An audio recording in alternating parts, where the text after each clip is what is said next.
Aí, rapaziada, tudo bom com vocês?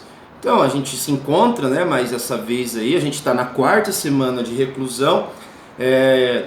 Novamente dizendo aí para vocês que estejam bem, física e psicologicamente, principalmente, né? Nesses dias.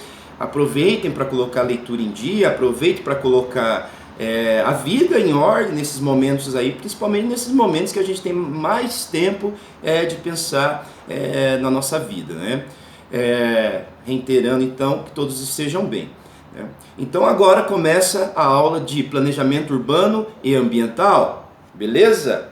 Bom pessoal, vamos só relembrar a última aula, que a gente ficou mais naquela parte da morfologia urbana, analisando lá então o Monte Castelo, né? Relembrando que o Monte Castelo é um bairro popular, nas suas bordas que nós encontramos então favela, né? Uma precarização da casa, né? As casas precárias. Aquela parte de baixo que eu mostrei para vocês não é propriamente o Monte de Castelo, ali já é uma planície, né? Um lugar plano de inundação, mas relembrando, né? E é interessante notar isso, que até mesmo o bairro popular, que muitas vezes começou com barraco há 50, 40 anos atrás, tem a sua periferia. Então o que é interessante e até alarmante, que a periferia tem uma periferia. Ora, já não é muita coisa boa a periferia, né? Como o Monte Castelo está lá. Não, eu não digo bom no aspecto negativo, se é ruim ou mal nesse sentido, se é bom ou bem, né? Bem ou mal, digamos. Mas pense, um bairro empobrecido que tem ainda a parte mais pobre, né? Se a gente pensar dessa maneira aí que eu estava lembrando. Então, Monte Castelo, ele é um bairro popular. Nas suas bordas nós encontramos então alguma favelização. Lá embaixo que eu mostrei para vocês, a gente pode dizer ali que é não um lugar que ofereça muito risco de vida, né, de morte, mas já é um lugar que alaga, né? Eu queria frisar mais isso, né? A gente foi lá para o Parolim, né?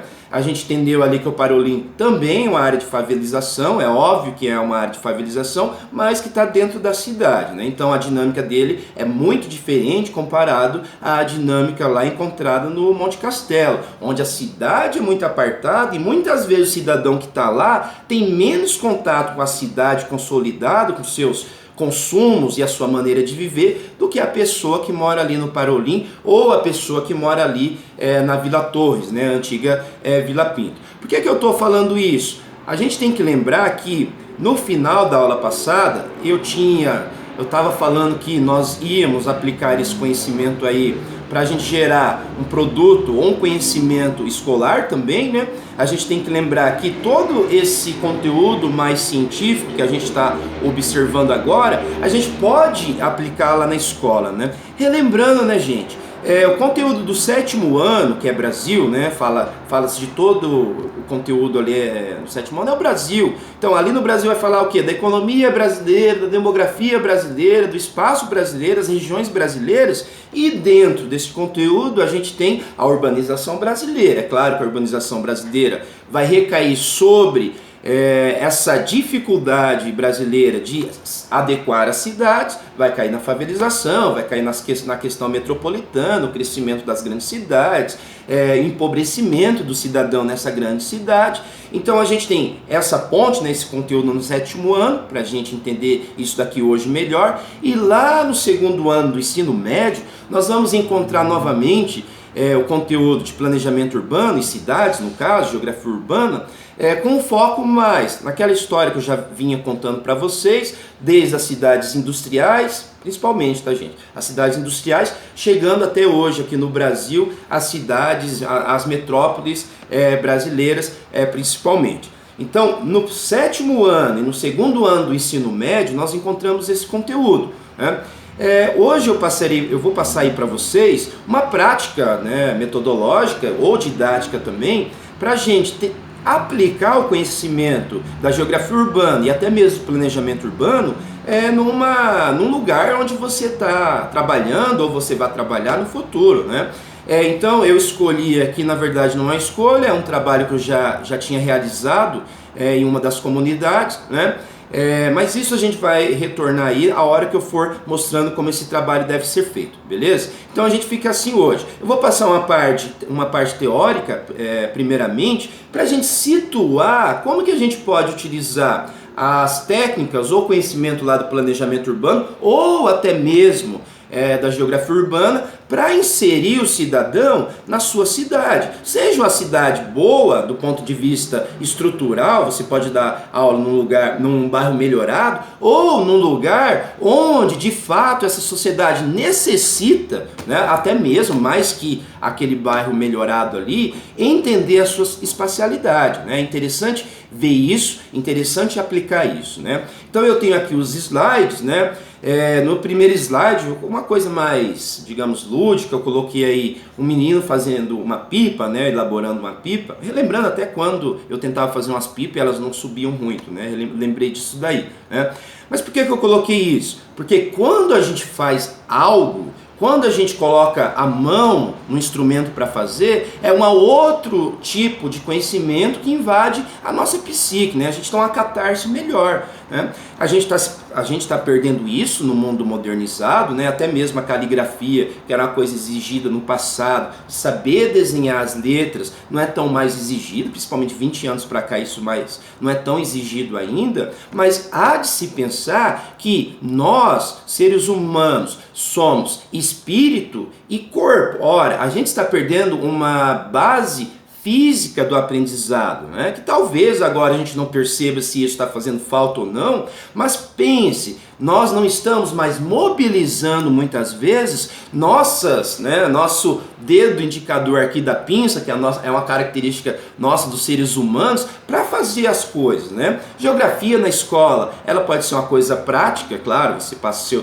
a sua teoria, o conteúdo, mas muitas vezes, na maioria das vezes, todo o conteúdo de geografia na escola, né, no ensino fundamental ou no ensino médio, dá para você fazer uma prática, uma elaboração, elaborar um produto cartográfico, elaborar uma maneira de, digamos, representar o espaço. Então é muito interessante se você tem a possibilidade e se você tem as ferramentas teóricas e metodológicas para fazer com que esse conteúdo se torne algo mais prático. Esse conteúdo se tornando mais prático, ele se torna mais agradável. Claro, gente, nesses 12 anos que eu dou aula, eu venho percebendo isso, que, claro, a teoria é importante, mas quando você passa para a prática, mesmo muitas vezes fazendo um mapa do bairro, que é o caso hoje que a gente vai fazer aqui, o adolescente, ele fica mais empolgado, ele olhando para uma imagem de satélite, que é o nosso caso hoje, e reconhecendo ali a sua espacialidade, mesmo numa imagem de satélite, então ele começa a pensar melhor esse espaço, principalmente o pensamento espacial, que é necessário na idade inicial, ali no ensino fundamental, que a pessoa saber o seu lugar no mundo e não ficar deslocado em relação ao mundo. Sabendo o seu lugar no mundo, ele possivelmente poderá mudar a sua realidade, principalmente sua realidade, a sua pequena realidade na sua casa ou no seu bairro, né? Mudar a sua maneira de pensar, né? Então eu coloquei esse menino ali fazendo uma pipa para representar isso, né? Representar também que muitas vezes são os lugares precários que ainda vivem de maneira não moderna, ainda fazendo as coisas, né? Que criança, por exemplo, hoje faz, por exemplo, um carrinho de rolemã num bairro de classe média, certo? Observando, fazendo um carrinho de rolemã, uma pipa, um brinquedo, que antigamente, 30, 40 anos atrás, como a gente não tinha o consumo desses brinquedos, todo mundo era meio que obrigado a fazer seus brinquedos, né? Principalmente nas cidades menores, certo? E isso ainda está, não é, nos bairros populares. As crianças, apesar de tudo, ainda tem uma vida urbana, né, pelo menos a vida de rua, que é uma possibilidade de encarar a vida fora da sua casa, né, uma maneira de ver a sociedade fora da escola, fora da casa. Então o bairro, a rua do bairro é um lugar de vivência, né? A gente tem que lembrar que Jane Jacobs, ela faz uma apologia, né, uma defesa da rua, falando que a rua perdeu muitas vezes o seu conteúdo sociológico, o seu conteúdo que poderia fazer com que a sociedade ali, as crianças, os adolescentes principalmente, tenha outra visão de mundo, a não ser que está lá dentro de casa ou na escola, como eu já disse. né? Então, olha, eu tenho lá o primeiro slide, o menino fazendo a pipa, a gente vai lá para o segundo slide.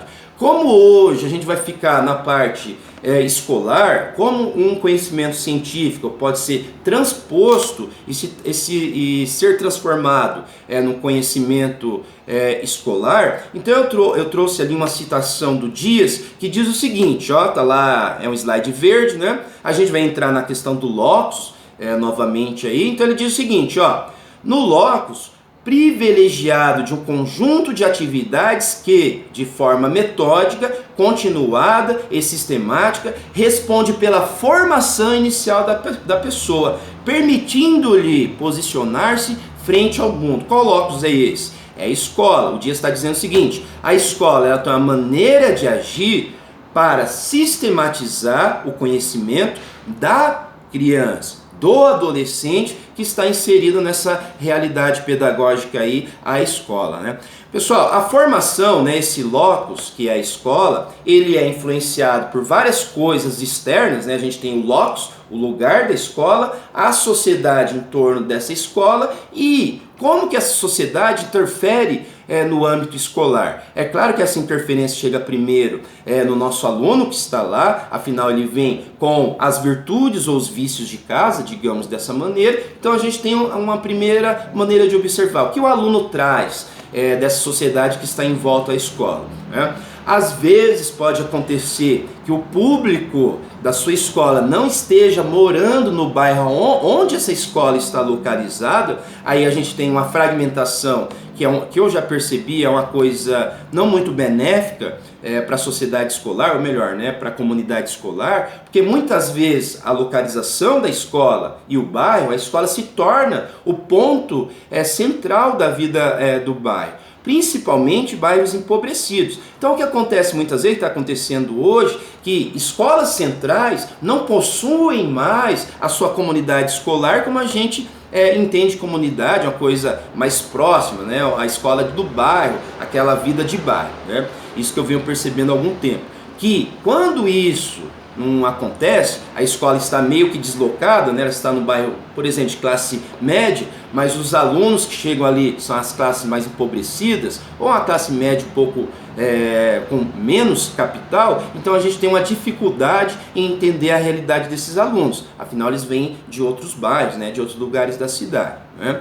Bom, esse primeiro slide, Tony, mostra essa questão do locus. Esse locus nos traz a situação, esse lugar então ele tem uma característica particular, claro, não é individual, afinal você pode encontrar várias escolas na cidade com um padrão diferente, né, de aluno, mas aqui nós podemos, nesse locus, entender da onde que a gente pode trazer, ou melhor, buscar a realidade a que pode ser explicada na sala de aula, né? Muitas vezes a gente esquece que a própria cidade onde a gente está trabalhando é um grande laboratório para se inventar práticas didáticas ou práticas metodológicas, né? A cidade, né, que é o inferno ao meu redor, como diz Dante, mas a cidade ela pode ser utilizada nas aulas de geografia, principalmente na parte urbana, como um produto didático que você pode mostrar para o aluno, né? Muitas vezes a volta em torno da escola, ou digamos, alguma coisa que os alunos falam para você, você vai ver lá em loco com os alunos, é interessante, né? Lembrando, a escola não é um lugar de imitação da sociedade, a escola não é um lugar de imitar a família, a escola é um lugar diferente, que conduz as pessoas para o mundo social, de certa maneira. Então, o primeiro contato das pessoas com a sociedade organizada e, de certa maneira, claro, preponderantemente, com conhecimento gerado na escola, com conhecimento gerado na sociedade, é a escola, né? Apesar dos pais, muitos conseguem, né, de certa forma, dar uma educação melhorada, né, com livros em casa, com incentivo à leitura, mas como eu já disse anteriormente, há lugares onde você vai dar aula que o primeiro contato com a sociedade letrada é a escola, e essa primeira sociedade letrada, quem dá esse contato é o Estado, né? Então a gente tem que lembrar o seguinte, você vai representar muitas vezes essa sociedade letrada, só que é o seguinte, você busca o conhecimento da academia e transforma, né? Você transpõe isso de uma forma didática, perdendo, não é perdendo a ciência, mas possibilitando o entendimento melhor desse aluno sobre os objetos de ciência que passam a se transformar em objetos didáticos,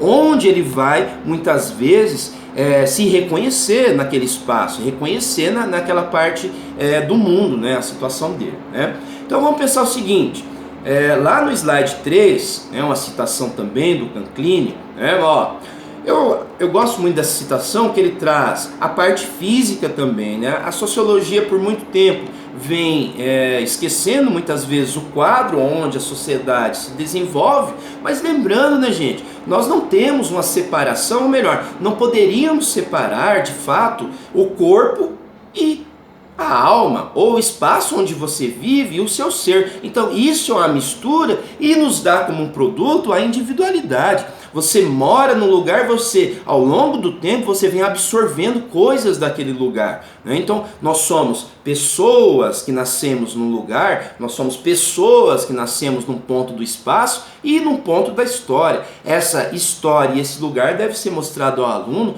para ele se sentir, digamos, incluído e não excluído do conhecimento da sociedade, né? Porque muitas vezes isso daí vocês vão poder encarar, que o aluno chega assim, mas professor, para que serve isso? Muitas vezes aquele conteúdo que é principalmente, né, contextualizado, mas tem um contexto maior e ele não entende para que serve aquilo, né? Saber para que serve o nome daquela rocha, o que tem naquela rocha, os minerais aí, ele pode fazer esse questionamento, né? Se você for muito reativo, mas como assim não serve para claro que serve? Você diz o seguinte, que as pessoas, vocês têm direito de participar da ciência, participar do conhecimento humano. Se você não participa da humanidade, você está se tornando um humano incompleto, até mesmo como o Milton Santos chama, um cidadão incompleto. Então pensamos dessa forma aí, né? O Canclini, então, ele vai nos dizer aí, eu quero que vocês se atenham a essas palavras grifadas em vermelho, né? Eu vou ler para vocês, né? O locus, se a gente for traduzir para o jargão geográfico, a gente pode chamar de lugar, né? O lugar no aspecto que Tuan nos diz, né? De territorialidade, ou de gostar do lugar, né? Ou, digamos, de ter uma afinidade com o lugar. Como eu já dei aula em várias partes da cidade, então eu já tive a oportunidade de conversar com várias pessoas, né? Uma época eu estava lá no Tatuquara, então chegou um adolescente do meu lado e reclamando do bairro, que o bairro não tinha nada. O que tem lá? Tinha no Tatuquara nessa época? A escola, de certa maneira, algumas quadras de esporte e a tendência, né, dessas pessoas é olhar o espaço com uma certa negatividade. E esse negativo, é claro que a escola não vai transformar a ideia dele de fato, né, se ele vê tão negativo ali, mas é uma visão para ele olhar os problemas ali e se perguntar, ora, a minha visão negativa ela pode ser melhorada, a minha visão negativa sobre essa realidade é de fato essa, o que eu posso mudar, o que eu posso pensar de maneira diferente, né, digamos assim, né? O locus, leloei, não é bem assim, né? Vamos lá, as definições clássicas de identidade se estabelecem em torno de dois movimentos: a ocupação de um território e a formação de coleções, objetos de movimentos de rituais. Essas coleções, movimentos e objetos, é interessante para a geografia. Milton Santos define os objetos geográficos, basicamente quase tudo é objeto geográfico, né? Mas a questão do Milton Santos é que os objetos geográficos, eles funcionam horizontalmente. Então nós temos as ligações entre esses objetos e um objeto não funciona se não existir os outros objetos do espaço. Então isso é digamos, um exemplo interessante, né? Objetos em movimento, a gente pode falar então da geografia. Então vou lá ler, Ter uma identidade é, sobretudo, ter um país, uma cidade, um bairro, uma identidade espacial delimitada. Ora, quando a gente olha para essa questão assim, uma cidade, um bairro, muitas vezes, como eu já disse anteriormente, falta ao aluno, falta à pessoa, ao cidadão, compreender o espaço daquele bairro. E isso nos traz uma maneira da pessoa, digamos, se sentir melhor, se sentir um cidadão completo, né? Ó, entidade espacialmente delimitada, onde tudo é compartilhado por aqueles que habitam esse lugar, se tornando idêntico ou intercambiável, né? Então a gente tem que lembrar que o lugar une as pessoas, né? No passado isso era mais evidente, eu falei ali das favelas do Rio, né? Que construir a casa unia as pessoas, né? Mas conhecer o lugar onde você vive, né? E é um conteúdo bastante evidente no 6º ano do ensino fundamental, que trabalhos tradicionais, né? Lá no ensino fundamental, 6º ano, desenhar o roteiro, melhor, né? O mapa de casa até a escola, tentar, pede para o aluno, né? Ele desenhar uma paisagem humana e natural do bairro, né? Então é uma metodologia bastante, a gente pode ser bastante utilizada pelos professores, né? E é interessante isso daí, né? O espaço do aluno, onde ele vive, né? Naquela parte do mundo, né? A situação dele, tá? Ó, vamos lá para o 4º slide, né?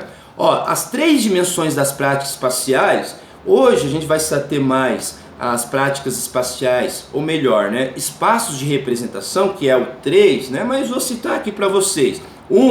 Práticas espaciais materiais, o vivido, que você vive da sua realidade. Muitas vezes essas práticas espaciais materiais que nos dá a dificuldade de viver no mundo e você sai do seu, digamos,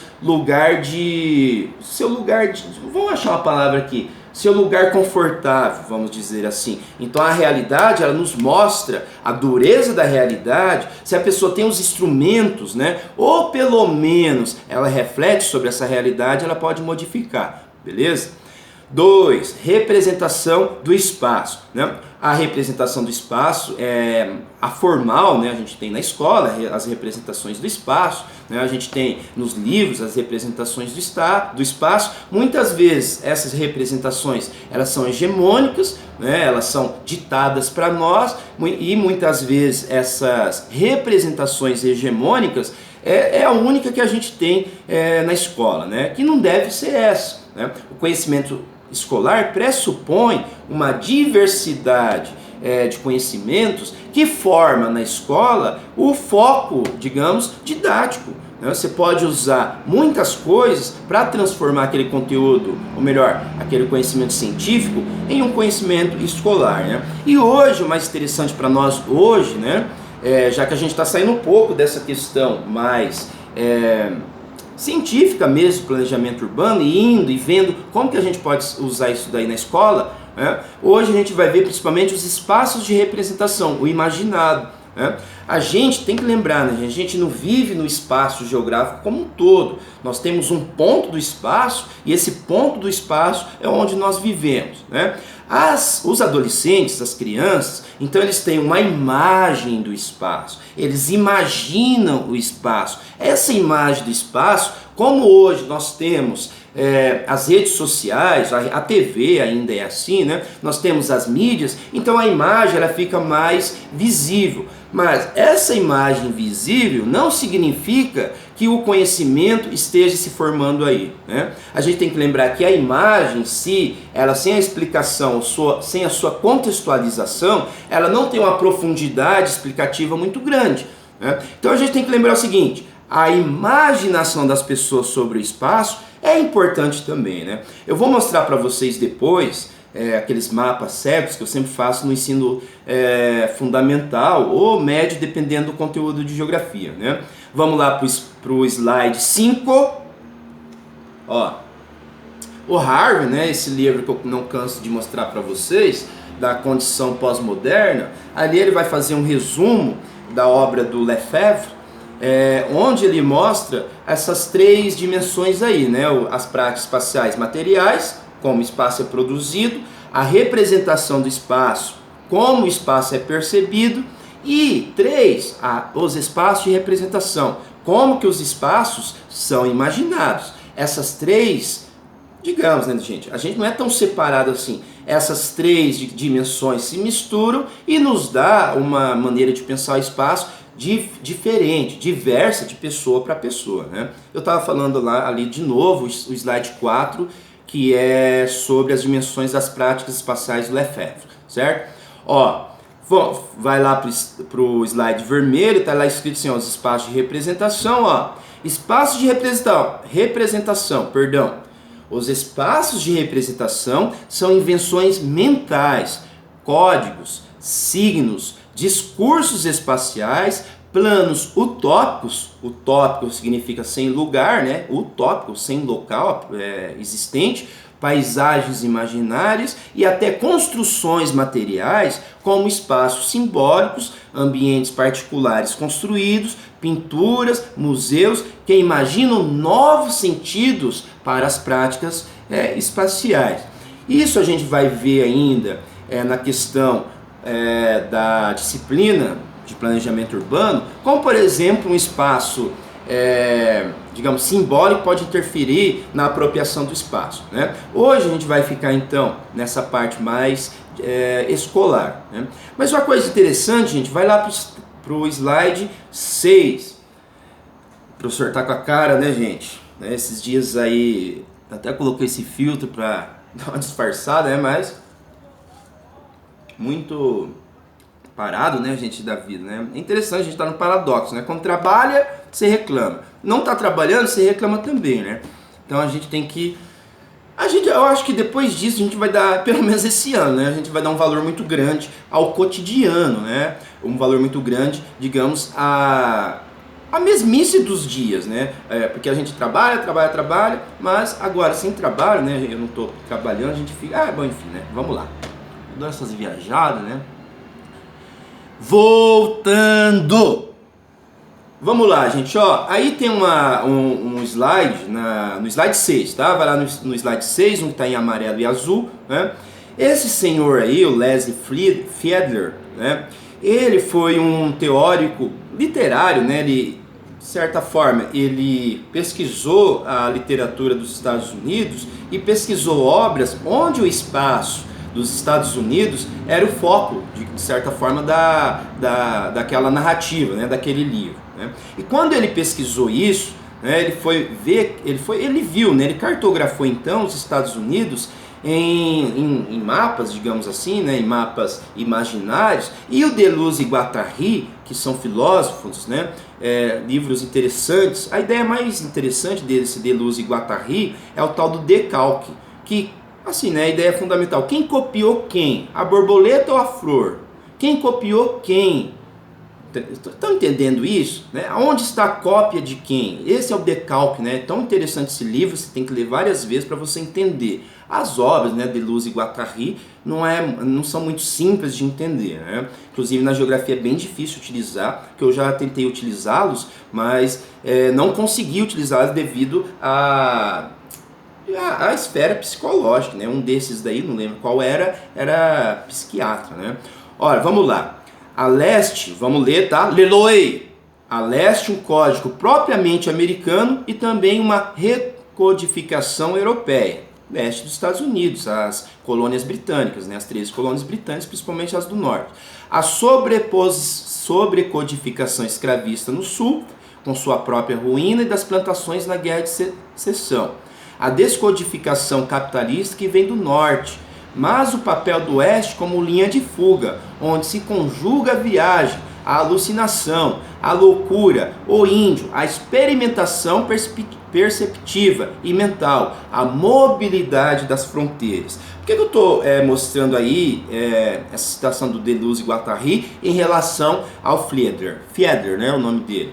Pessoal, as crianças, os adolescentes, eles têm uma imagem formada sobre espaços pequenos e espaços muito grandes, né? Esses espaços muito grandes, aqui eu vou definir então o Brasil, e esses espaços muito grandes é a favelização no nosso país, né? Que imagem que eles têm da favela, ou o que chega para essas crianças aí, adolescentes, sobre as favelas, né? Então vamos lá para o slide 7.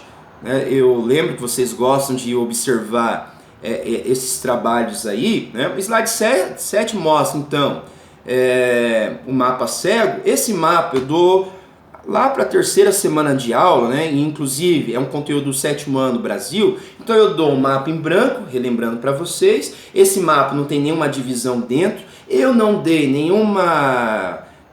nenhum conhecimento sobre o Brasil, né? Então chega um dia, né, depois de ter explicado os conceitos da geografia, lugar primeiramente, paisagem, espaço, território, região, né, que é importante aí, que a gente vai falar de região. Inclusive, se você olhar para esse mapa aí, eu não tinha dito que é uma região para eles, mas quando eles dividem o Brasil e qualquer espaço, eles já colocam esse espaço dividido. Daí quando eu apresento isso daí de volta para eles, eu falo, ó, vocês dividiram o país mesmo não sabendo que é uma região. Então isso, psicologicamente, está internalizado, essa questão de divisão de uma realidade maior em partes. De certa maneira é isso que acontece, né? Então nós temos ali o primeiro mapa, né, o mapa em cego pintado.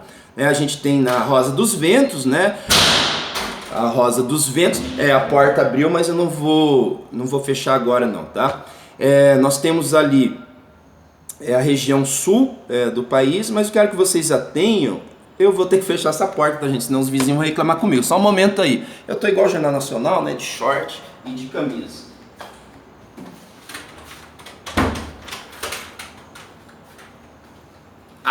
Voltei!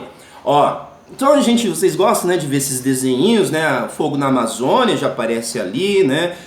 Mas eu quero chamar a atenção São Paulo e Rio de Janeiro. Ali você tem as armas. A mídia mostra muita violência, né? E quando a violência aparece na mídia, principalmente as mídias mais sensacionalistas, a gente então tem a violência mais, digamos, ligada à favela, né? Ó, vamos lá para o outro mapinha, que é do meu xará ali, Marcos, né? Um menino muito inteligente, inclusive. Ali aparece armas, né? Ali aparece a palavra prostituição, ali armamento, cigarro, né? Aí vai da imaginação das crianças. Mas é interessante ver que eles dividem o espaço bem interessante. Ali tem a palavra favela bem grande, né? Para vocês entenderem. O Brasil, ele tem, né, as pessoas, mesmo não morando na favela, ele tem essa visão da favelização no país, né? Ó, vamos lá para o outro mapinha, né? Esse que tá grifado não, tem uma fita vermelha, é um menino que tem, agora eu vou lembrar o que ele tem,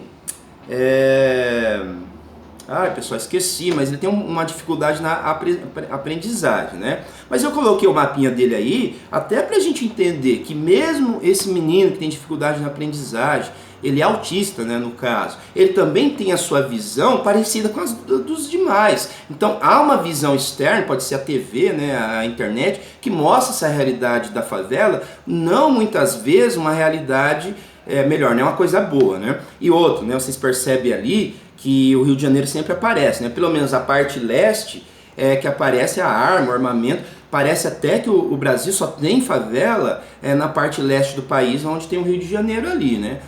A gente tem que lembrar que, apesar de tudo, são as favelas melhores estruturadas do nosso país, né? Uma favela no norte, sobre as palafitas, ou uma favela no nordeste, nas palafitas ali de Recife, é bem mais problemático em relação, né, comparando, né, as duas realidades não são boas, mas uma é menos pior do que a outra, né? No caso, o Morro Carioca está bem territorializado, principalmente, né? Outro desenho ali, ó, do Daniel, um menino muito inteligente também, um querido, né? Esses tempos ele estava meio doidão, né? Mas ele é bem inteligente, né? Ele também desenhou lá a favela. Engraçado que ele colocou o estado de São Paulo certinho, né? Eu tento colocá-los assim para não mexer em celular, então é da cabeça dele isso daí mesmo, né? Possivelmente. Ele fez uma divisão no Nordeste, mas eu quero que vocês vejam lá também, né? Umas casas mal organizadas. A meu ver, aquilo ali é uma favela, né? Vamos lá.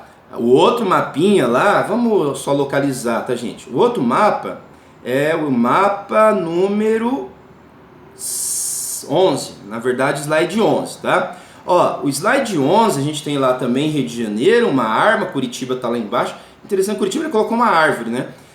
o Acre, para vocês terem uma ideia, né? Talvez a gente ficou anos, eu no caso, 12 anos dando aula, ensinando que o Acre foi a última, digamos, o último território a ser conquistado. Agora o Acre, todo mundo sabe onde é o Acre por causa de um meme de dinossauro. Sempre aparece esse dinossauro aí, né? Então tá lá, Rio de Janeiro também armas, né? Etc. São Paulo prédio, interessante, né? A visão que as crianças têm do Brasil, né? Aqui nós também temos, ó, aqui pessoal, tá pulando, né? O meu computador tá pulando os slides, mas ali, ó, o slide número 12. Interessante que o slide 12 tem lá o fogo na Amazônia, já é desse ano, esse mapinha aí, né? Tá lá uma faca ensanguentada, né? Rio de Janeiro. Então a visão que nós temos do Rio de Janeiro não é só aquela visão da novela, né, que a gente vê aquelas imagens aéreas, onde a favela nem aparece muito bem, apesar que a mídia, de uns 15 anos para cá, né, a gente pode dizer, tá dando uma visibilidade melhor e maior para as comunidades, né, principalmente de um tempo para cá. Tá? Ó, e o último mapa, deixa eu ver se é isso mesmo, o último mapa tem lá também dinossauro lá no Acre, né? Mas a gente tem ali uma pipa e uma favela, né? Então há essa referência, né? A favela e a vida urbana, pelo menos, né? Ele colocou ali Boleir Facebook, eu não entendi, né, gente? Depois vocês olhem aí, né? É até engraçado a gente ver esses mapinhas, né? Freud já dizia que essa maneira de pular o previsível que faz a gente sentir graça, né? Às vezes ele coloca Rio Grande do Norte em cima do Rio Grande do Sul, né? Mas é engraçado porque é tipo como se fosse uma gambiarra psicológica que ele achou de resolver um problema, né? Isso é engraçado nas crianças, né? Que é a sua seu naif, né? A sua ingenuidade, digamos assim, né? Ó, gente, tô com uma tosse seca, igual a do corona, né? Mas eu acredito que não deu febre, não deu nada, mas faz uns dias já, né? Infelizmente, tá? Ó, vamos lá então para o slide da Catuta. A Catuta é uma professora que dá aula ali no litoral, no Instituto Federal do Paraná, em Paranaguá. Ela fez uma tese enorme sobre a territorialidade dos mapas, né? E ela dizia nesse mapa que o aluno, quando ele vê um mapa, ele não se sente incluído nesse mapa. Isso é o mais interessante da tese dela. Então ela vai falar o estrangeiro na própria terra, né? E aqui eu vou dar uma prática para vocês, para o aluno não se sentir o estrangeiro na própria terra, né? Perdão, tá, gente? Catuta, 2004. Ó, vamos lá, lê-lo-ei para vocês, né? Ó, o aluno posto diante de materiais que apresentam territorialidade, como os mapas nas aulas de geografia, via de regra demonstra que não se reconhece como um de seus produtores, tornando-se dessa maneira o estrangeiro em sua própria terra. Eu já disse para vocês, toda aula que eu dou, talvez nessa aula eu não utilize esse mapa, mas toda aula que eu entro, toda sala de aula que eu entro, eu coloco o mapa no quadro, né? Claro, coloca ali no meio do quadro, daí sobra 2 quadros, dá para escrever até para eles ficarem mais rápidos, né? Por que eu digo isso? Pessoal, o mapa, eu até chamo, né, um objeto mágico muitas vezes, né? Mágico não uma magia em si, mas ele atrai muita atenção. O globo terrestre atrai mais atenção ainda, inclusive muitas vezes, observando a época que eu ia utilizar, às vezes eu evitava trazer, porque muitas vezes a presença desse objeto globo atrapalhava a dinâmica então da aula. Então, muitas vezes você não usa o mapa, mas naqueles 5 minutos, 6 minutos que você fica ali conversando com eles, um levanta, ele vai lá olhar o mapa. Então é muito interessante você trazer esse objeto mapa para a sala de aula e de certa maneira deixar esse objeto como algo do cotidiano, algo que é mostrado todos os dias, né, banalizado para o bem, porque eles vão se acostumando, né, com a territorialidade mapa. E é batata, tá, gente? Batata é uma coisa meio antiga, né? Mas é sério, sempre alguém chega perto desse mapa pendurado e vai lá perguntar, olha, professor, o que é isso? Onde fica isso? Por que tem esse número, né? E assim vai, né? Ó, então nós vamos lá para o slide 15, né? Eu dormi mais ou menos bem hoje, né? Tô parecendo... Bom, gente, tem dia que a gente tá um pouco melhor. Coloquei até esse filtro para ficar um pouco melhor, mas não adiantou muito, né? Vamos lá. Cassirer, ótimo livro.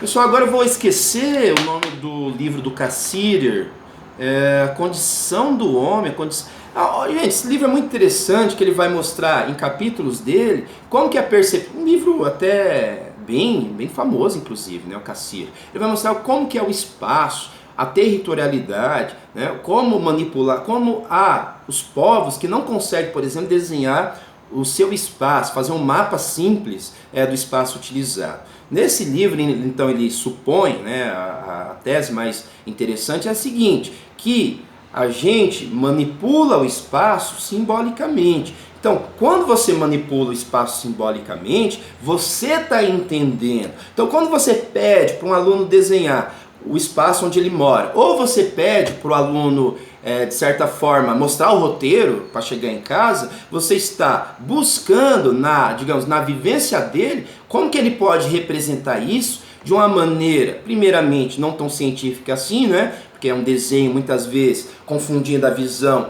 vertical com a visão horizontal, né? Isso você corrige depois, mas o que ele vê desse espaço? O que chama mais atenção? Esses mapas cegos aí do Brasil é interessante para isso. É uma coisa tão simples, né, gente? Vocês podem ter essa didática aí e serve para muita coisa, né? Eu já tinha mostrado isso daí numa aula de Geografia do Brasil sobre a Amazônia, né? Hoje a gente viu a favela, né? É interessante isso daí.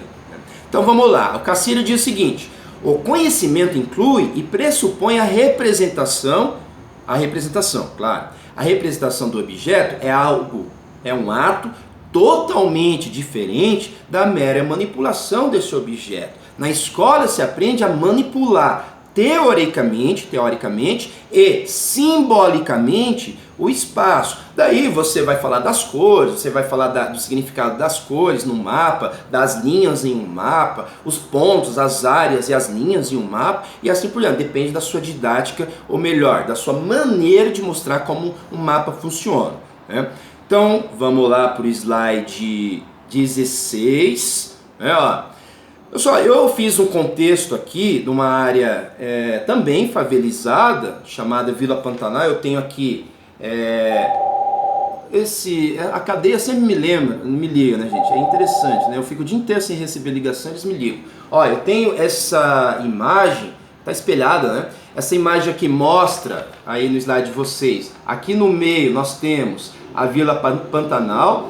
A Vila Pantanal é uma das partes da cidade, como eu falei anteriormente, que enfrenta esses problemas. O nome Pantanal não é à toa, então muitas épocas do ano pode haver alagamento ali, né? A gente tem, daí vira notícia na TV, né? Mas houve um grande alagamento que a vila ficou debaixo d'água durante uma semana, 2 semanas, que seja aí, né? Então, eu faço a contextualização no slide 16 ali dessa Vila Pantanal. A Vila Pantanal está sendo estudada por um aluno meu, o Vitor, inclusive, perdão, tá, gente? Inclusive, parece que ele vai morar lá, né? Então, a Vila Pantanal, ela passa por uma reestruturação urbana, digamos, já construíram um lotearam, né, uma parte do bairro para o Minha Casa Minha Vida. Nesse slide 16, vocês têm uma contextualização histórica geográfica, né? Surge lá na década de 70. Nesse período, a cidade de Curitiba estava atraindo gente. Claro que essa atração de pessoas não possibilitou que todas vivessem aqui em Curitiba. Muitos foram para a região metropolitana e outros ficaram aí largados na cidade, digamos, aumentando a favelização, né, o caso. Claro, é uma região alagadiça, então ninguém do estado ou, digamos, oficialmente vai ter interesse sobre essas terras aí, né? O slide 17 nós temos então o bairro Pantanal. A gente tem, né, nessa parte aqui, ó, o Boqueirão para cá. Aqui nós temos a Vila Pantanal e aqui a área de proteção ambiental, né, da cidade. Da cidade não, aí onde foi invadido pela favela, melhor, né, hoje urbanizado Vila Pantanal, né. Nós temos aí o slide 18 para vocês terem uma ideia da paisagem aí, as construções, muito simples também, casa de madeira. É um bairro, lá no slide 18, né, a gente está no 18, vamos lá para o 19, é um bairro, como vocês estão vendo ali, fica perto de uma área de preservação ambiental, então a gente tem ali água, a gente tem ali praticamente um pântano, dá para ver que é bastante plano, então aí se a água subir um pouco, já alaga a Vila Pantanal, né? Pessoal, o que eu quero mostrar para vocês? Aqui eu tenho na verdade, uma base cartográfica, né? Então, o que vocês podem fazer quando chegar a vez de vocês ir dar aula? Um dia vai chegar, né? Vocês podem pegar a imagem de satélite do bairro onde você dá aula, né? Esse bairro que você dá aula pode ter problemas, pode ser também um bairro menos problemático, mas aqui no caso eu peguei o bairro Pantanal e desenvolvi esse trabalho no meu ensino médio, né? E desenvolvo esse trabalho porque eu imprimi isso daqui, então é colorido, então eu levo para a sala de aula isso daqui e entrego como uma base cartográfica, beleza? A base cartográfica. Pessoal, essa base cartográfica, vamos lá para o slide 21. Perdão, tá, pessoal? Perdão, viu?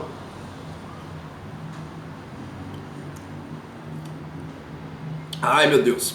Ó, o slide 21. O slide 21 tem os contornos das áreas consolidadas da cidade e das áreas de favelização dessa parte aí da cidade, né? Então aí nós temos um contorno, então imagine o seguinte, o aluno pega a base cartográfica, coloca papel vegetal em cima dessa base cartográfica, tira o retângulo, né, que é a base cartográfica, depois tira os contornos, o contorno do bairro, o contorno do mapa, aí eu já localizo para vocês que essa cidade que está aqui no meio é a cidade legal, porque está dentro de uma área de proteção, né? Apresenta o bairro para eles. Você pode fazer uma contextualização mostrando um data show ou fotos que você levar do bairro, pode até mesmo usar fotos que eles têm do bairro deles, se for o caso você pegar do bairro deles, né? Ó, o slide 22, então, ó, olha lá no slide 22, a base cartográfica foi transformada, então, na parte, digamos, já mapeada aí, né, a gente coloca, então, a parte verde, lembrando, verde, cor oposto, vermelho, verde, natureza, vermelho, produção do espaço, né, seja uma produção mais modernizada ou uma produção do espaço menos modernizada, que é o caso das favelas, né? Então, ó, vamos lá para o slide 23. Ó, no slide 23, então nós tínhamos a base cartográfica. A base cartográfica foi transformada, então, nesse mapa temático aí, né? Esse mapa temático, esse daqui foi um aluno que fez, tá, gente? Então, na escola lá tinha o scanner, então ele fazia, eu ia lá, corria e imprimia, né? E nessa pressa ele não colocou a favela, mas eu tenho no slide 20, né, como ficou esse mapa aí, é claro, todos os anos, quando eu tenho esse assunto eu passo no ensino médio, né, eles gostam de fazer, principalmente se for o bairro que eles moram, né, eles ficam mais interessados ainda. Então ali, ó, um mapa muito simples, né, um mapa temático muito simples, no slide 20, né? Em laranja ficou então a Vila Pantanal, em vermelho ficou de um lado o bairro de São Domingos e São José dos Pinhais e do outro lado o Alto Boqueirão, os rios, né, eles fizeram ali, eu guardei esse daí, tinha outros mais bem feitos, mas eu tirei foto desse daí na época, né? Fica bem interessante. Então, ó, no slide 24 nós temos a legenda, né, separei aí para vocês, a legenda que o menino fez, certo? Ó, o interessante também, no slide 25, vai lá para o 25, eu peguei essa imagem do Google e lá no Google tem a parte física, né, do relevo, então você pode tirar as linhas, as curvas de nível. Então, ó, o slide 25 mostra essas curvas de nível, né? Depois os alunos, eles sobrepunham, né, eles colocavam um mapa em cima do outro, percebendo que a Vila Pantanal está na parte mais baixa e a água, tanto daqui de São José e do Alto Boqueirão, que é do Boqueirão no caso, vai para as partes mais baixas, né, alagando aí a Vila Pantanal, né? Então, ó, vamos lá no outro slide, o slide 26, que é o último nosso aí, claro, né, do slide 25, então a gente tem ali a hipissometria do terreno e vocês podem ver ali no mapa, no slide 25, que tem um traçado, né, que é o transecto, para tirar aí então, digamos, o perfil de relevo. Então, ó, nós, né, olha um monte de coisa que dá para fazer com a imagem de satélite, né? Você consegue introduzir o conhecimento deles aqui dentro. Muitas vezes aí você pode até localizar a casa deles e eles colocarem a casa deles nesse mapa, para vocês terem uma ideia, né? A escola, por exemplo, o ponto onde fica a escola, trabalhar a questão das cores. Essa cor serve para isso, essa cor serve para aquilo, né? Aqui na hipsometria também, cores mais fortes, mais alto, cores mais ligadas ao azul, uma hipsometria, né? Metros abaixo do nível do mar e assim por diante. Então, há N coisas que pode ser feita e uma coisa muito simples, né? Uma coisa muito simples, e eles gostam mesmo de fazer isso daí, né?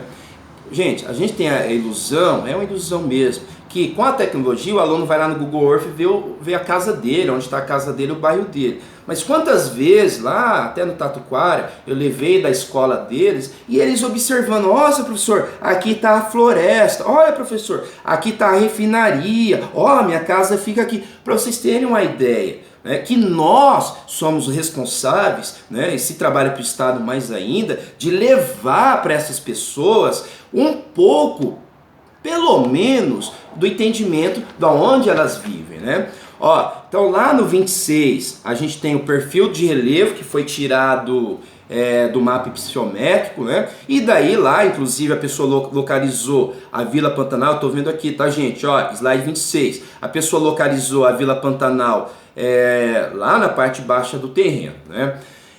Hoje, então, essa aula, a gente está chegando ao fim, né? Falei muito rápido, né? Mas se eu não falo rápido, não dá tempo de passar tudo, tá, gente? Ó, então hoje nós ficamos mais nessa coisa prática. Vocês viram que eu não tenho muita teoria nessa aula de hoje. Espero que vocês consigam, então, transpor isso para a realidade de vocês no futuro. Uma coisa eu digo, tá, gente? Como nós trabalhamos com o espaço, quanto mais você trazer a espacialidade que está próxima desse aluno, melhor é, né? Se essas pessoas, né, os alunos, o cidadão mora mais no bairro, melhor. Mas às vezes as pessoas estão espalhadas dentro da cidade. Então você pode pegar uma parte problemática da cidade, né? Mas se essa parte problemática for o próprio lugar que você trabalha, melhor ainda, né? Então há essa dinâmica aí e é muito interessante mesmo eles se sentirem territorializados no mapa e sentir que o mapa serve para alguma coisa, né? Uma maneira simples de ensinar cartografia temática e você dá algumas diretrizes para como se faz o zoneamento de uma cidade, né? Partes diferentes da cidade, né? Então, hoje essa aula ficamos por aqui, né? Obrigado pela atenção. Espero que essa semana a gente consiga viver cada vez melhor, se adaptando a essa realidade. E nós ficamos por aqui. Obrigado, hein?